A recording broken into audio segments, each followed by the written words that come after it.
আলহামদুলিল্লাহ কাফা ওয়া সালামুন আলা ইবাদিল্লাযিনা আসতাফা আম্মা বা'দ। সম্মানিত সুধীমণ্ডলী, আজকে আমরা সূরা মায়েদার 109 নম্বর আয়াত থেকে আলোচনা শুরু করছি ইনশাআল্লাহ। আউযু বিল্লাহি মিনাশ শাইতানির রাজিম। বিসমিল্লাহির রহমানির রহিম। ইয়াওমা ইয়াজমাউল্লাহু রুসুলা ফায়াকুলু মাযা উজিবতুম ক্বালু লা ইলমা লানা ইন্নাকা আনতাল আল্লামুল গুয়ুব। যেদিন আল্লাহ তাআলা সমস্ত রাসূলদেরকে একত্রিত করবেন, সেই দিন কোন দিন? কিয়ামতের দিন। সমস্ত রসুলদেরকে হাশরের ময়দানে একত্রিত করে আল্লাহ তাদেরকে একটাই প্রশ্ন করবেন, মাযা উজিবতুম, তোমরা কি জবাব পেয়েছো? তোমরা যে আমার পক্ষ থেকে দাওয়াত নিয়ে গেছিলে, এই দাওয়াতের কি জবাব তোমরা পেয়েছো বলো। ক্বালু, তখন রাসূলরা বলবেন, লা ইলমা লানা, এ ব্যাপারে আমাদের কোনো জ্ঞান নাই। ইন্নাকা আনতাল আল্লামুল গুয়ুব, আপনি হলেন সমস্ত গায়েবের সমস্ত গায়েব জাননেওয়ালা, সমস্ত গায়েব সম্পর্কে আপনি অবহিত, আপনি জানেন। কাজে এটা আপনি বলতে পারেন, আমরা এই প্রশ্নের জবাব দিতে আমরা পারবো না, আমরা জানি না। একথার কারণ হচ্ছে এই যে ইমানের বিষয়টা হলো গায়েব, আর আল্লাহ ছাড়া কেউ গায়েব জানে না। এখন রাসূলের সামনে যারা ইমান প্রকাশ করেছে, তাদের অন্তরে ইমান ছিল কি ছিল না, এটা তো রাসূলরা বলতে পারবেন না। আব্দুল্লাহ ইবনে উবাই মুনাফিক, রাসূলের সাথে সবসময় জামাতে নামাজ পড়তেন, রাসূলের জুমার খুতবার আগে নিজে মানে উপস্থাপক হিসাবে ভাষণ দিতেন। তো এই আব্দুল্লাহ ইবনে উবাই যে মুনাফিক ছিল, এটা আল্লাহ রসুল নিশ্চিত ছিলেন না, সন্দেহ ছিল তার উপরে, কিন্তু এই জন্য আল্লাহ রসুল তার জানাজা নামাজ পড়ছেন, তার জন্য গায়ের জামা কাফনে দিয়েছেন। কিন্তু এই মুনাফিক এবং মুমিন অর্থাৎ ইমানের বিষয়টা হলো সম্পূর্ণ গায়েব। কাজে এই জন্য রাসূলরা বলবেন যে লা ইলমা লানা, আমরা কি জবাব পেয়েছি এটার এলেম আমাদের নাই। যেহেতু আপনি গায়েব জানেন, কাজে হে আল্লাহ আপনিই বলেন যে আপনি জানতে পারবেন যে কারা কারা ইমান এনেছে, কারা কারা ইমান এনে নাই। সমস্ত রাসূলদের দাওয়াত হচ্ছে একই দাওয়াত, সেটা কি? যে লা ইলাহা ইল্লাল্লাহ। এই দাওয়াত নিয়ে পৃথিবীতে আদম আলাইহিস সালাম থেকে মুহাম্মদ সাল্লাল্লাহু আলাইহি ওয়াসাল্লাম পর্যন্ত সমস্ত রসুল এসেছেন। এই জন্য সমস্ত রসুলকে একত্রিত করে একটা প্রশ্নই করা হবে। রাসূলদেরকে যদি বিভিন্ন মিশনে পাঠানো হতো, তাহলে আলাদা আলাদা প্রশ্নই করা হতো, যে তুমি এটা সম্বন্ধে কী করছো, তুমি ওটা সম্পর্কে কী করছো, তা না। সবার একই মিশন, একই দাওয়াত নিয়ে সবাই গেছেন, সেটা হলো লা ইলাহা ইল্লাল্লাহ। এখন এই জন্য সমস্ত রসুলদেরকে একাত্র করে একটা প্রশ্নই আল্লাহ তাআলা করবেন, মাযা উজিবতুম, তোমরা কি জবাব পেয়েছো? তখন রাসূলরা জবাব এটা দিল, লা ইলমা লানা, এই ব্যাপারে আমাদের কোনো জ্ঞান নাই। ইন্নাকা আনতাল আল্লামুল গুয়ুব, আপনি সমস্ত গায়েবের খবর রাখেন, কাজেই আমরা বলতে পারবো না। ইমানের বিষয়টা গায়েব, এই জন্য ইমানের দায়ভার আল্লাহ রসুল নেবেন না এবং কাউকে বলবেন না যে অমুক অমুক আমার ইমান, নিচে অমুক অমুক আমার উম্মত, এটা রাসূলরা বলবেন না। তো রাসূলরা যদি তার উম্মতদের পক্ষে এতটুকু সমর্থন ব্যক্ত করতে না পারেন, তাহলে রাসূল ছাড়া পৃথিবীতে যারা পীর ওলিয়া আউলিয়া, এরা কি দায়িত্ব পালন করতে পারবেন? এগুলা কোরআন থেকে আপনারা বুঝে নেন। দুনিয়াতে সংশোধন হন, মরার পরে কোনো সংশোধন করার কোনো সুযোগ থাকবে না। পরিষ্কার আয়াত, রাসূলরা বলবে লা ইলমা লানা, যে কে ইমান এনেছে কে আনে নাই এটার জ্ঞান আমাদের নাই, এটা আল্লাহর। তো রাসূলরা যদি এই জবাব দেন, উম্মতের একজন উম্মতের পক্ষ সাক্ষী না দেন, তাহলে সেখানে আমরা যাদের উপরে ভরসা করে বসে আছি যে ওনারা আমাদেরকে সুপারিশ করে জান্নাতে নিবে, তো এটার কী গ্যারান্টি আছে বলে? এটা তো সম্পূর্ণ কাল্পনিক কথা। এই জন্য কোরআন থেকে এই বিষয়টা বুঝে নেন। ইমানের বিষয়টা হলো সম্পূর্ণ গায়েব, গায়েবের উপর ইমান আনতে হবে। আল্লাহ গায়েব, তারপরে ফেরেশতা গায়েব, আল্লাহর সমস্ত কেতাব গায়েব। এগুলি আমি আপনাদেরকে পৃথকভাবে বোঝাবার চেষ্টা করেছি যে এগুলি সবই গায়েব। এই যে কেতাব বলবেন, চোখের সামনে কেতাব, এটা এটা এটা গায়েব। কেমনে গায়েব? যে এই কেতাবটা যে আল্লাহ তাআলা মুহাম্মদ সাল্লাল্লাহু আলাইহি ওয়াসাল্লামের উপরে নাজিল করেছেন, এটা তো কেউ দেখে নাই। কাজেই এই কেতাবটা যে আল্লাহ মুহাম্মদ সাল্লাল্লাহু আলাইহি ওয়াসাল্লাম নাজিল করেছেন, এইটা না দেখে যারা বিশ্বাস করছে, তারা এই কেতাবকে বলে আল্লাহর কেতাব।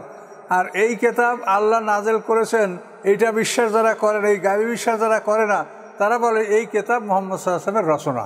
বেশ কম ব্যবধান এখানেই, যে যারা এই কেতাবকে মুহাম্মদ সাল্লাল্লাহু আলাইহি ওয়াসাল্লামের রচনা বলে, তাদের বক্তব্য হলো যে এখানে আল্লাহ তার উপরে নাজেল করছে না করছে তো আমরা দেখি না, আমরা জানি না, এটা মুহাম্মদ সাল্লাল্লাহু আলাইহি ওয়াসাল্লামের বক্তব্য। আর যারা ঈমানদার তাদের বক্তব্য হচ্ছে যে না, এটা আল্লাহর কথা, এটা মুহাম্মদ সাল্লাল্লাহু আলাইহি ওয়াসাল্লামের কথা নয়, এই মুহাম্মদ সাল্লাল্লাহু আলাইহি ওয়াসাল্লামের কথা নয়, আল্লাহর কথা, এটা গায়বী বিশ্বাস। এই জন্য কেতাবও গায়েব। কেতাব যদি আপনি হাজির বলেন, কেতাব হবে মুহাম্মদ সাল্লাল্লাহু আলাইহি ওয়াসাল্লামের কথা। আর যদি কেতাব আল্লাহর কথা বলতে চান, তো গায়বী বিশ্বাস করতে হবে যে এগুলি মুহাম্মদ সাল্লাল্লাহু আলাইহি ওয়াসাল্লাম নিজে না, আল্লাহ তার কাছে এটা এলকা করেছেন, ঢেলে দিয়েছেন, এবং মুহাম্মদ সাল্লাল্লাহু আলাইহি ওয়াসাল্লাম এটা আল্লাহর কথাটাই, বিষয়বস্তু ভাষা সব আল্লাহর, তিনি আল্লাহর পক্ষ থেকে এই কথাগুলি লাভ করেছেন এবং বলেছেন এবং লিখিয়েছেন, এটা কোরআন। তো হাশরের ময়দানে এভাবে রাসূলদেরকে জিজ্ঞাসা করা হবে একই প্রশ্ন। আবার একই প্রশ্ন সমস্ত উম্মতদেরকে করা হবে। এটা হলো সূরা কাসাসের 65 নম্বর আয়াত, ওয়ায়াউমা ইউনাদিহিম ফায়াকুলু মাজা আজাবতুমুল মুরসালিন।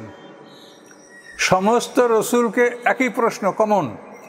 আবার সমস্ত উম্মতদেরকে একই প্রশ্ন, কমন প্রশ্ন, সবাইকে এক প্রশ্ন, কি মাজা আজাবতুমুল মুরসালিন, রাসূলদের কথা তোমরা কি জবাব দিয়েছো?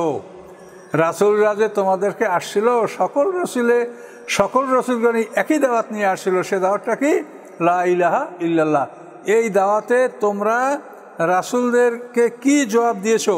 এই সবাইকে আল্লাহ তাআলা একটা প্রশ্ন করবেন। সব উম্মত, আদম থেকে মুহাম্মদ সাল্লাল্লাহু আলাইহি ওয়াসাল্লাম, সমস্ত উম্মতদেরকে একটা প্রশ্ন, যে রাসূলদের দাওয়াতে তোমরা কি জবাব দিয়েছিলে। যেমন আদম থেকে মুহাম্মদ সাল্লাল্লাহু আলাইহি ওয়াসাল্লাম সমস্ত নবী রাসূলদেরকে একত্রিত বলে যে তোমরা কি জবাব পেয়েছো। আর উম্মতদেরকে, আদম থেকে মুহাম্মদ সাল্লাল্লাহু আলাইহি ওয়াসাল্লাম সমস্ত উম্মতদেরকে একটা প্রশ্ন, কি মারাত্মক কথা, একটা প্রশ্ন সবাইকে, মা আযাবতুমুল মুরসালিন, তোমাদের কাছে রসুলগণ এসেছিলেন, এর জবাব তোমরা কি দিয়েছো। মারাত্মক কথা। তো এইভাবে হাশরের ময়দানে 50টা জায়গায় 50টা প্রশ্ন হবে, 50টা পর্ব হবে। এই পর্বগুলির কিছু কিছু পর্ব কোরআনে আমরা আপনাদের কাছে যখন যেটা আসে সেটা আমরা উপস্থাপন করছি। তো এভাবেই হাশরের ময়দানে দাওয়াতের কথাটাই আগে জিজ্ঞাসা করা হবে। সমস্ত নবী রাসূল দাওয়াত হলো লা ইলাহা ইল্লাল্লাহ। এই দাওয়াত অর্থাৎ এই কালেমা তাওহীদ, এ সম্পর্কেই আল্লাহ তাআলা সবাইকে আগে জিজ্ঞাসা করবেন, নবীদেরকেও এবং মানুষদেরকেও। এই জন্য মানে জীবনের সবচাইতে বড় সমস্যা হলো তাওহীদ এবং এই কলেমার দাওয়াত। এই দাওয়াতটা সম্পর্কে তোমরা কে কি করেছো, কে কতখানি মেনেছো বলো। তো এখানে আপনারা সবাই আশা করি যা শুনে আপনারা অভিভূত হবেন যে সমস্ত রসুলদেরকে একটা প্রশ্ন করা হলো আর সমস্ত উম্মতদেরকে একটা প্রশ্নই করা হলো। সেটা কি? রাসূলদেরকে বলা হলো যে তোমরা কি জবাব পেয়েছো, আর উম্মতদেরকে জিজ্ঞাসা করা হলো তোমরা কি জবাব দিয়েছো। তোমাদের কাছে কি দাওয়াত নিয়ে আসছিল? লা ইলাহা ইল্লাল্লাহ। আদম আলাইহিস সালামের কলমাও লা ইলাহা ইল্লাল্লাহ, মুহাম্মদ সাল্লাল্লাহু আলাইহি ওয়াসাল্লামের কলমাও লা ইলাহা ইল্লাল্লাহ। আর কলমার সাথে এক ব্যক্তির নাম, সে হলো ওই যুগের দায়িত্বশীল, যে যুগে যে দায়িত্বশীল ছিলেন সেই যুগের কলেমার সাথে দায়িত্বশীলের নামটা রয়েছে। এই জন্য হাশরের ময়দানে এই কালেমা বা তাওহীদ সম্পর্কে, ঈমান সম্পর্কে আগে প্রশ্ন করা হবে। ঈমান প্রমাণ হলেই তার অন্যান্য হিসাব, ঈমান প্রমাণ না হলে তার কোনো হিসাব নেওয়া হবে না। যেমন আব্দুল্লাহ ইবনে উবাই, তার ঈমান প্রমাণ হয় নাই, এই জন্য তার নামাজ, রোজা, হজ, যাকাত কোনো হিসাব তার নেওয়া হবে না। সে মানে ঈমান প্রমাণ না হলেই তার সব কিছু বাদ। কিন্তু পরিতাপের বিষয় যে আমাদের এক শ্রেণীর আলেমরা যে ওয়াজ করেন যে হাশরের ময়দানে আউয়ালু মা ইউহাসাবু ইয়াউমাল কিয়ামাতি আস-সালাত, যে হাশরের ময়দানে সর্বপ্রথম নামাজের হিসাব নেওয়া হবে। এটা খুব হাঁকডাক করে এই হাদিসটা তারা বলে থাকেন। এবং তারা আরও বলেন যে এই নামাজে দুনিয়ার সমস্ত সমস্যা সমাধান হবে, পরকালের সমস্যার সমাধান হবে, এবং মানে একেবারে ভেস্তে যাওয়া পর্যন্ত এই নামাজে একটা মানুষের সব কিছু ফয়সালা হয়ে যাবে, এই ধরনের ওয়াজ করেন। কিন্তু এই ওয়াজগুলি সমাজে এমন ব্যাপকভাবে ছড়িয়েছে যে এর বিপক্ষে আমরা কথা বলতে গেলে তখন আমাদেরকে অপমান সহ্য করতে হয়, নাহলে আমাদেরকে বোকা সাজতে হয়। কিন্তু উপায় নাই, কী করব বলেন? মেজরিটির সংখ্যাই হলো, তো জানেন যে মেজরিটির সংখ্যাটা সবসময়, মেজরিটি কোনো দিন ভালোর কোনো দিন মেজরিটি হয় না, সত্যের কোনো দিন মেজরিটি হয় না, হবেও না। এটা কোরআনে বারবার আল্লাহ উল্লেখ করেছেন। তো এখন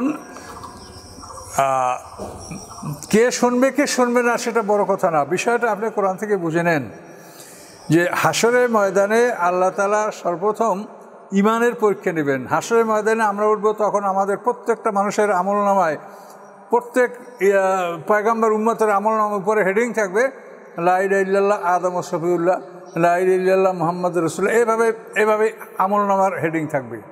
কাজে এই জন্য আমাদের যে কালেমা বা তাওহীদ, এটা হলো সবচাইতে বড় কথা। কাজেই হাসরের ময়দানে প্রথম নামাজের হিসাব নেওয়া হবে না, যেহেতু আপনারা কোরআন শরীফের পাতায় পাতাটা দেখেন, সূরা বাকারা যেখানে মুত্তাকিনের ব্যাখ্যা দেওয়া হয়েছে, সেখানে প্রথম বলেছে আল্লাযীনা ইউমিনুনা বিল গায়ব, তারপর বলা হয়েছে ওই ইউকিমুনাস সালাত, দুই নম্বর, মানে ঈমান আনবে অদৃশ্যের উপরে, তারপর নামাজ পড়বে। এভাবে কোরআন পাকে আল্লাহ তাআলা কোরআন মজিদের মধ্যে অন্তত 258 বার ইয়া আইয়ুহাল্লাযীনা আমানু বলে তারপর আমলের কথা বলেছেন। 258 বার কোরআনের মধ্যে। আগে ঈমানদারদেরকে ঈমানের কথা বলেছেন, তারপর নামাজের কথা বলেছেন। কাজে এই জন্য আপনারা এই শুধু নামাজ একটা বিষয় নিয়েই মানুষকে আপনারা এমন করবেন না যে মানুষ নামাজ পড়ে আর অন্য কোনো আমলের দিকে খেয়াল করবেন না, এটা আপনারা করবেন না। নামাজ ফরজ, নামাজের মতো অন্যান্য আরও যে ফরজগুলি আছে সমস্ত ফরজের উপরেই গুরুত্ব দিতে হবে, গুরুত্ব সহকারে সমস্ত ফরজগুলি পালন করতে হবে। এগুলা কিন্তু মানুষকে বোঝাতে হবে। আপনি 10টা পেপার আপনার 1000 নাম্বারে আপনি পরীক্ষা দেবেন, 10টা পেপার। এখন একটা পেপারে যদি আপনি 100 পান, 99 পান, 100 পান, তাতে ওই 9টা পেপারে পাস মার্ক আপনার হবে না। কাজে প্রত্যেকটা পেপারেই আপনাকে পাস করতে হবে। এই জন্য সকল আমলগুলি, নামাজ যেরকম গুরুত্বপূর্ণ, অন্য অন্য আমলগুলো তো সেরকম গুরুত্বপূর্ণ যেগুলি ফরজ। কাজে এই জন্য এই নামাজের কথাই যেন শুধু বলা না হয় যে হাসরের ময়দানে সবার আগে নামাজের হিসাব না হবে, এ কথা যেন বলা না হয়। এই হাদিস সহি না, যেহেতু এই হাদিস কোরআনের খেলাফ। যেহেতু কোরআন সর্বপ্রথম ঈমানের কথাই সব জায়গায় বলেছে, ইয়া আইয়ুহাল্লাযীনা আমানু, এই সব জায়গায় আমানু মানে 258 বার আল্লাহ তাআলা ঈমানদারদেরকে সম্বোধন করেছেন। তারপর আরও কতগুলা বিষয় আপনি বোঝেন। হাসরের ময়দানে এমন বহুত জান্নাতি লোক হবে যাদের নামাজ নাই। এই যে সুমাইয়া, যে ইসলামের জন্য প্রথম শাহাদাত বরণ করলেন, সুমাইয়া রাদিয়াল্লাহু তাআলা আনহা, এই সুমাইয়া কি নামাজ পড়েছে? সে তো শুধু আহাদ আহাদ এক আল্লাহ এটা বলেছে। আবু জাহল তাকে আঘাত করেছে, হত্যা করেছে, সে শহীদ হয়ে গেছেন। আম্মারের পিতা ইয়াসারকে হত্যা করে, সে কি নামাজ পড়েছে? নামাজ নাই। আচ্ছা, উহুদের যুদ্ধে ওসাইবিন নামক এক সাহাবী সকালে ইসলাম গ্রহণ করে উহুদের যুদ্ধে জোহরের নামাজের আগে শাহাদাত বরণ করেছেন, তার তো নামাজ নাই। এবং এ সম্বন্ধে তো আল্লাহ রাসূল বলেছেন যে ওসাইমিরের কি হলো, আমাদের মাঝে কেন, আমাদের মধ্যেও কেন মৃত্যুবরণ করছে? সাহাবের ইয়া রাসূলুল্লাহ, আজকে সকালে ও ঈমান গ্রহণ করছে। বনি আব্দে আশাল গোত্রের যুবক ওসাইমির। আল্লাহ রাসূল বললেন যে অতি অল্প পরিশ্রমে এই যুবক জান্নাতি হয়ে গেল। তো নামাজই নাই। হাসরের ময়দানে আগে নামাজের হিসাব নেওয়া হবে, তো যাদের নামাজ নাই তাদের কি হিসাব না হবে বলেন? তো এই কথাগুলো আপনারা কেন বলেন? বুঝান আপনি যে নামাজের হিসাব যদি আগে নেওয়া হয়, তো নামাজের পরে কি আবার ঈমানের হিসাব নেওয়া হবে? না, সব হিসাব শেষ করার পরে তারপর ঈমান সম্বন্ধে জিজ্ঞাসা করা হবে? এটা কিভাবে আপনারা বলছেন? হাদিসে আসেই আর জোর গলায় এই হাদিস আপনারা বর্ণনা করেছেন। হাদিস তো হাদিসটা আপনি কোরআনের সাথে মিলাবেন না। তাহলে এই জন্য এই সমস্ত বিষয়গুলি আপনারা সতর্কতা সহকারে বলেন। হাদিসও আল্লাহর কথা, হাদিস রাসূলের কথা নয়। হাদিসের শুধু ভাষাটা রাসূলের, কিন্তু হাদিসের মূল বক্তব্য, বিষয়বস্তু ওটা আল্লাহর। কাজে আল্লাহ তাআলা কি তাহলে দুই রকম কথা বলেন? নাউজুবিল্লাহ। কাজে এই জন্য আপনারা হাদিস বলার ব্যাপারে সতর্ক হন। হাদিস বলার ব্যাপারে অনেক সতর্ক হতে হবে। তো আল্লাহ রাসূল কেন হাদিস লিখতে নিষেধ করেছেন, তা মাঝে মাঝে এই জন্য আমার মনে আসে যে আল্লাহ রাসূল হাদিস লিখতে নিষেধ করেছেন, এটা কেন? যে এর দ্বারা উপকার মানুষের হচ্ছে, কিন্তু উপকার যেমন হয়, এর দ্বারা ক্ষতিরও একটা দিক আছে, যে এ কারণে মানুষের মধ্যে দলাদলি এবং মতভেদ সৃষ্টি হচ্ছে। তো আল্লাহ তাআলা, আল্লাহ রাসূল কেন এই কথা বলেছেন যে লা তাকতুবু আন্নী গায়রাল কোরআন, যে কোরআন ছাড়া তোমরা আমার থেকে কিছু লিখো না। আমান কাতাবা আন্নী গায়রাল কোরআন ফালিউমহু, যদি কোরআন ছাড়া কেউ কিছু লিখে থাকো সেটা মিটিয়ে ফেলো। এটা আল্লাহ রাসূল বলেছেন। মুসলিম শরীফের মধ্যে এই হাদিসখানা বিশুদ্ধভাবেই এই হাদিসখানার রওয়ায়াত সহি, এবং ইমামরা বলেছেন যে হাদিসটা সহি। তাহলে মূল কথা হলো হাদিস আমরা মানব, কিন্তু কখনোই ওই হাদিস যেন কোরআনের বিপক্ষে না হয়, কোরআনের সাথে সাংঘর্ষিক না হয়। তাহলে দেখেন হাসরের ময়দানের প্রশ্নগুলি কীভাবে হবে। কমন প্রশ্ন, সমস্ত রসুলদের কাছে একটা প্রশ্ন, আবার সমস্ত উম্মতের কাছে একটা প্রশ্ন, মাজা আযাবতুমুল মুরসালিন। তো এভাবে এই বিষয়গুলি আমরা যথেষ্ট সতর্কতার সহিত বিবেচনা করব। হাসরের ময়দানে এভাবেই আল্লাহ তাআলা প্রশ্ন করবেন এবং সেই প্রশ্নগুলি আল্লাহ তাআলা এখনই আমাদেরকে জানিয়ে দিয়েছেন, যাতে আমাদের কোনো সমস্যা থাকলে, ভুলভ্রান্তি থাকলে আমরা তওবা করতে পারি, আল্লাহর কাছে ফিরে আসতে পারি। এই জন্যই আল্লাহ তাআলা আমাদেরকে এগুলো আগাম জানিয়ে দিচ্ছেন।